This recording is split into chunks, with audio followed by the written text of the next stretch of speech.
അക്കാഡമിയിലേക്ക് എല്ലാവർക്കും ഒരിക്കൽ കൂടി സ്വാഗതം. ഉദ്യോഗാർത്ഥികളെല്ലാം തന്നെ വളരെ ആകാംക്ഷയോടെ കാത്തിരുന്ന KS വിജ്ഞാപനം മാർച്ച് 7-ാം തീയതി തന്നെ എത്തിയല്ലേ. സൈറ്റിൽ നിങ്ങൾക്ക് അപേക്ഷിക്കാൻ യോഗ്യരായിട്ടുള്ള ഉദ്യോഗാർത്ഥികൾക്ക് നിങ്ങൾക്ക് അപേക്ഷിക്കാവുന്നതാണ്.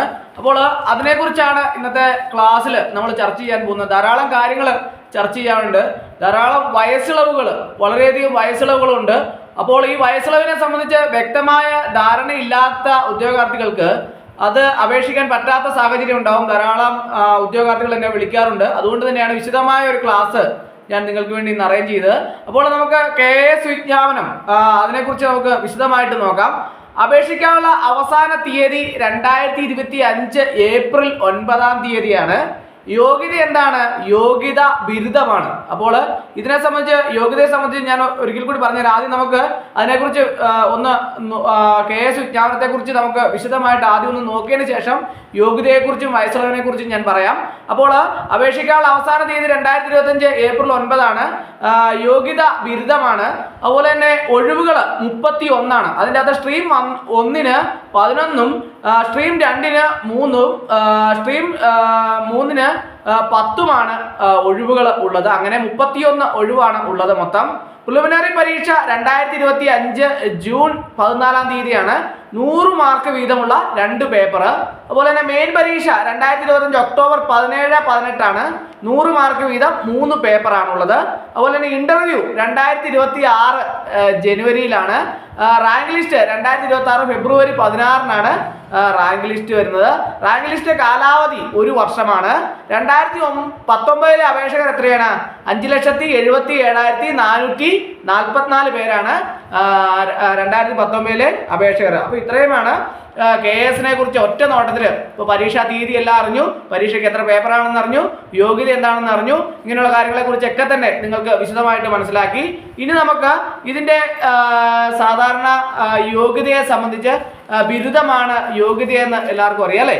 അപ്പോൾ ബിരുദക്കാരെ സംബന്ധിച്ചിടത്തോളം അവരുടെ അപേക്ഷ സമർപ്പിക്കുന്ന അവസാന തീയതിക്ക് മുമ്പായിട്ട് നിശ്ചിത യോഗ്യത നേടിയിരിക്കണം എന്നേ ഉള്ളൂ. അതായത് ബന്ധപ്പെട്ട പരീക്ഷ ജയിച്ചിരിക്കണം. അതായത് സർട്ടിഫിക്കറ്റ് ലഭിക്കണമെന്നില്ല എന്നുള്ളതാണ് ഇതിൻ്റെ ഒരു പ്രത്യേകത. താങ്കൾ പരീക്ഷ ജയിച്ചിട്ടുണ്ടെന്നാണ് മനസ്സിലാക്കുന്നതെങ്കിൽ നിങ്ങൾക്ക് ഈ പ്രസ്തുത പരീക്ഷ എഴുതാവുന്നതാണ്. അതുപോലെ തന്നെ സർട്ടിഫിക്കറ്റ് പരിശോധന സമയത്ത് പ്രൊഫഷണൽ സർട്ടിഫിക്കറ്റ് ഹാജരാക്കിയാൽ മതിയാകും. അപ്പോൾ ധാരാളം ഉദ്യോഗാർത്ഥികൾ എന്നോട് സംശയം ചോദിച്ചിട്ടുണ്ടായിരുന്നു. അപ്പോൾ അതാണ് ഞാൻ പ്രത്യേകമായിട്ട് ഓരോരുത്തരുടെ സംശയങ്ങളുടെ പ്രത്യേകമായിട്ട് എഴുതിയെടുത്താണ് ഞാനത് ക്ലാസ് എടുക്കുന്നത്. കാരണം എന്താണെന്ന് ചോദിച്ചാൽ ധാരാളം ഉദ്യോഗാർത്ഥികൾ പല തരത്തിലുള്ള സംശയങ്ങൾ ചോദിച്ചിട്ടുണ്ടായിരുന്നു. അതുകൊണ്ടാണ് ഓരോന്നും ഞാൻ വിശദമാക്കുന്നത്. അതുപോലെ തന്നെ വിദേശ രാജ്യങ്ങളിൽ നിന്ന് നേടിയിട്ടുള്ള ബിരുദമുള്ളവരെ സംബന്ധിച്ചിടത്തോളം അപേക്ഷ നൽകാൻ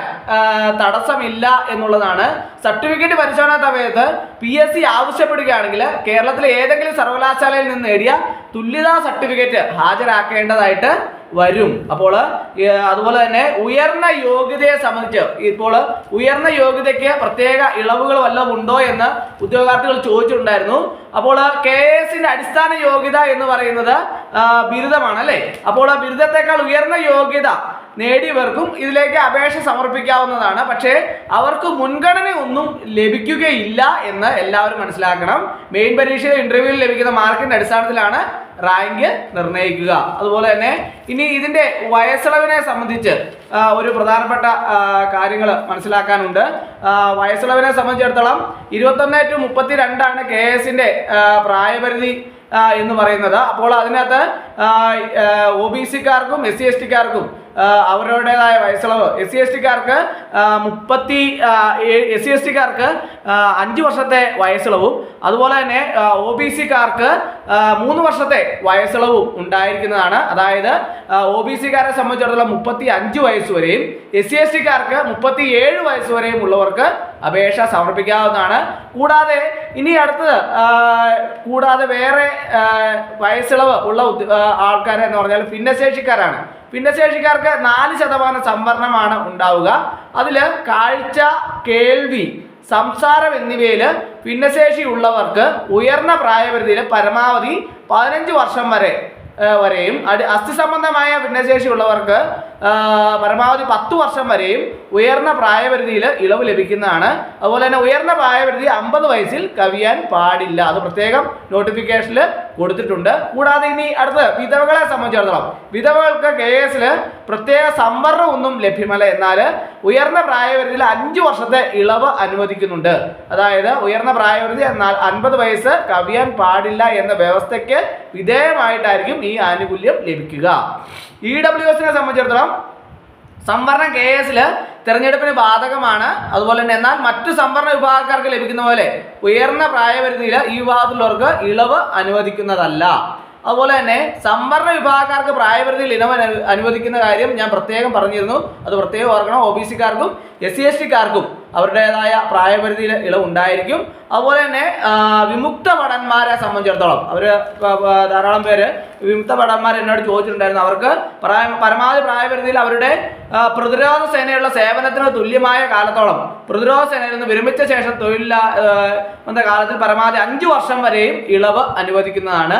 ഉയർന്ന പ്രായപരിധി 50 വയസ്സിൽ കവിയാൻ പാടില്ലെന്ന വ്യവസ്ഥയ്ക്ക് വിധേയമാണ്. അപ്പോൾ ഇത്രയുമാണ് വയസ്സിളവിനെ സംബന്ധിച്ച് വ്യക്തമായിട്ട് മനസ്സിലാക്കാനുള്ള യോഗ്യതയെ സംബന്ധിച്ചുള്ള കാര്യങ്ങളും ഞാൻ പറഞ്ഞിട്ടുണ്ട്. പരീക്ഷ പ്രിലിമിനറി പരീക്ഷ, മെയിൻ പരീക്ഷ ഡേറ്റുകൾ, റാങ്ക് ലിസ്റ്റ് എന്നാണ് വരുന്നത്, ഇന്റർവ്യൂ എന്നാണ്, ഇങ്ങനെയുള്ള കാര്യങ്ങളെക്കുറിച്ച് എല്ലാം തന്നെ നമ്മൾ വിശദമായിട്ട് ചർച്ച ചെയ്തു. അപ്പോൾ നിങ്ങൾക്ക് എന്തെങ്കിലും സംശയം ഉണ്ടെങ്കിൽ ഡിസ്ക്രിപ്ഷൻ ബോക്സിൽ ഞാൻ നമ്പർ കൊടുത്തിട്ടുണ്ട്. നിങ്ങൾക്ക് എന്നെ കോൺടാക്ട് ചെയ്താൽ ഞാൻ നിങ്ങൾക്ക് വിശദമായിട്ട് പറഞ്ഞു തരാം. അപ്പോൾ ഇന്നത്തെ ക്ലാസ് എല്ലാവർക്കും ഇഷ്ടമായെന്ന് വിചാരിക്കുന്നു. ഒരിക്കൽ കൂടി എന്ന് പറഞ്ഞ് നിർത്തട്ടെ. നന്ദി, നമസ്കാരം.